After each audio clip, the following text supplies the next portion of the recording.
Shalom Bapak Ibu yang dikasihi dalam Tuhan.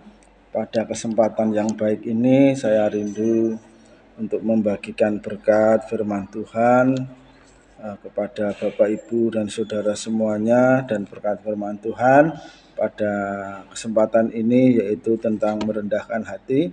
Saya ambil firman Tuhan yang terdapat di dalam Lukas 40 sampai ayat yang ke-42. Demikianlah firman Tuhan.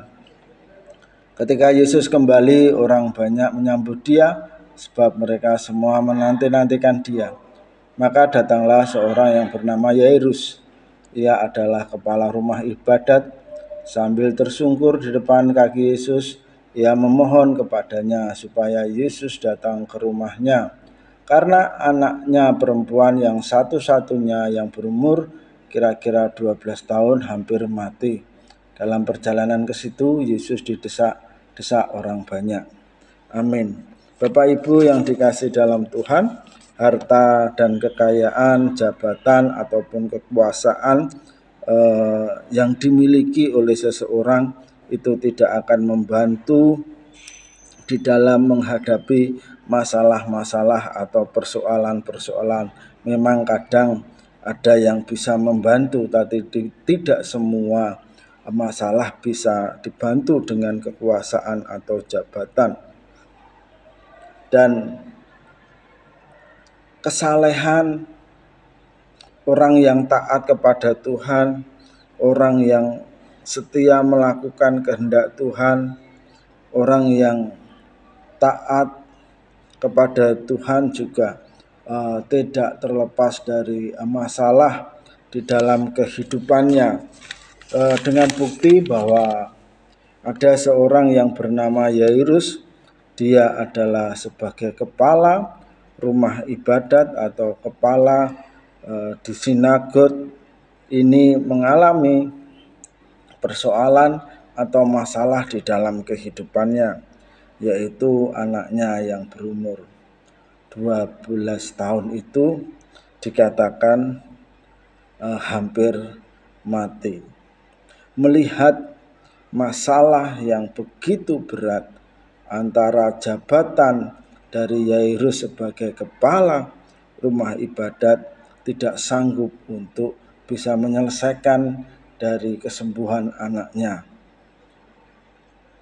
Demikian juga kekayaan yang dimilikinya tidak sanggup untuk menyembuhkan anaknya. Oleh karena itu, apa yang dilakukan oleh Yairus sebagai kepala rumah ibadat itu,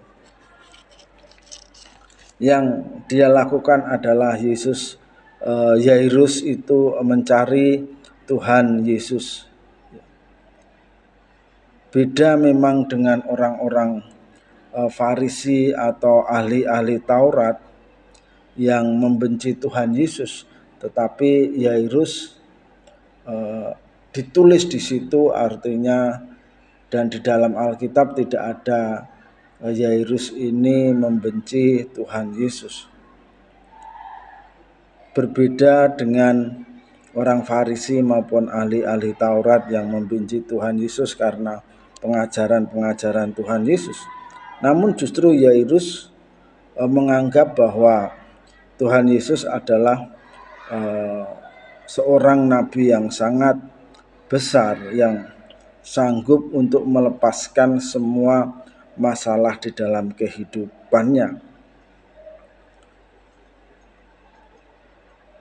Oleh karena itu, sikap yang dilakukan oleh Yairus dengan orang-orang Farisi atau ahli-ahli Taurat akan sangat berbeda sekali.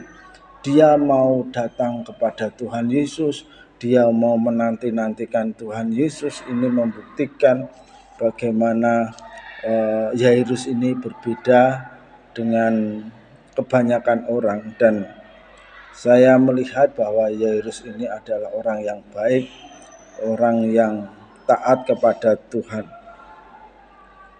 Apa yang dimiliki Yairus? Yaitu adalah Yairus memiliki kerendah hatian.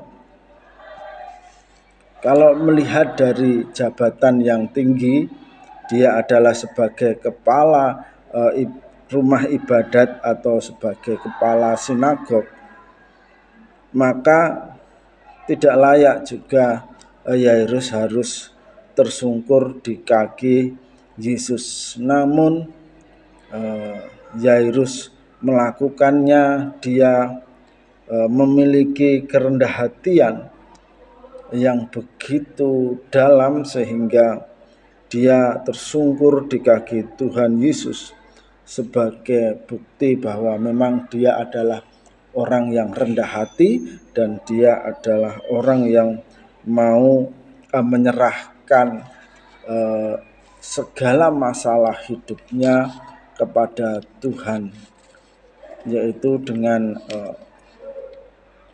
mengandalkan sepenuhnya semua masalah yang dia hadapi itu diserahkan kepada Tuhan Yesus.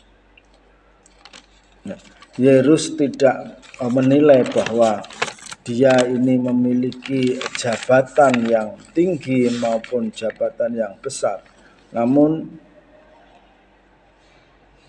dia mau meletakkan semua baju jabatannya, meletakkan semua kehebatan kekuasaannya, dan dia menyerahkan masalah ini kepada Tuhan. Bapak Ibu yang dikasihi dalam Tuhan, dengan sikap yang dimiliki oleh Yairus ini, Tuhan berkenan, Tuhan Yesus berkenan apa yang dilakukan oleh Yairus, yang orang yang sangat rendah hati, tidak mengandalkan kedudukan, kekayaan, dan jabatannya. Yang kedua adalah Yairus ini mementingkan keluarganya di dalam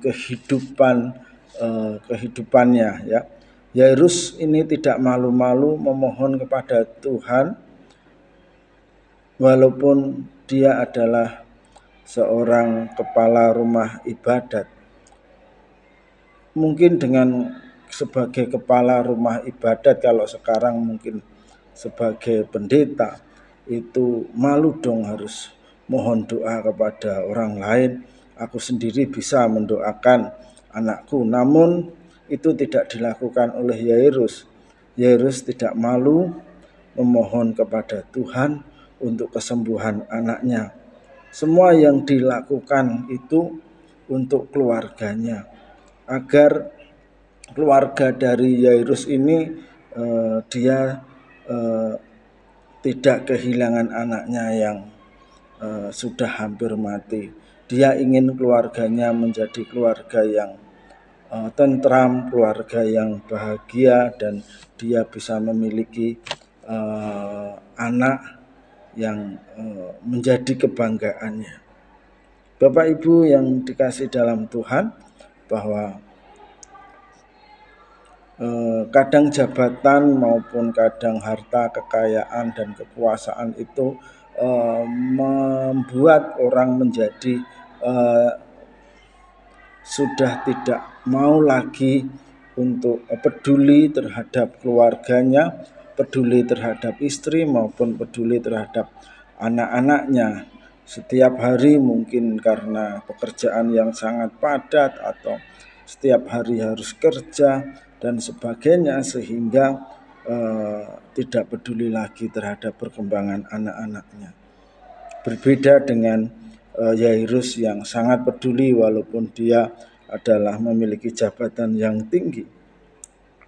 Kadang Bapak Ibu, harta atau kedudukan, kekuasaan akan membutakan manusia ini sehingga perasaannya menjadi tumpul, sehingga orang akan menjadi sombong dan ingin disanjung-sanjung.